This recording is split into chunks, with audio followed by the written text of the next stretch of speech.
ભારતની સંસ્કૃતિ સહિષ્ણુતામાં તેમજ ભાઈચારામાં માનનારી સંસ્કૃતિ છે। ભારતીય નાગરિકો અન્ય દેશમાં જેલના કેદીઓ બનતા હોય છે। ખાસ કરીને પાકિસ્તાનની જેલમાં કેદ થયેલા ભારતના નિર્દોષ માછીમારો ઉપર જુલ્મ થતો હોવાના અનેક કિસ્સાઓ સામે આવતા હોય છે। પરંતુ ભારતની જેલમાં વિદેશી નાગરિકોના સન્માનની પણ જાળવણી કરવામાં આવે છે। જેમાં 27મા રોજા નિમિત્તે પોરબંદરની ખાસ જેલ ખાતે ખાનગી સંસ્થાઓના સહયોગથી ઇફતાર પાર્ટીનું આયોજન કરવામાં આવ્યું હતું। જેમાં ભારતના બંદીવાન હોય તેવા હિન્દુ મુસ્લિમ ભાઈઓએ એકતા બતાવી ઇફતાર પાર્ટીની ઉજવણી કરી હતી।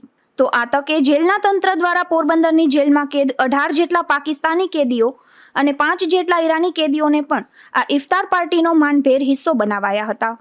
એમાં અમારી પાસે 18 પાકિસ્તાની કેદીઓ છે અને 5 ઈરાની કેદીઓ છે। તમામ બંદીવાનોને ફળાર આપવામાં આવેલ છે, તેમજ પાઉંભાજી છે,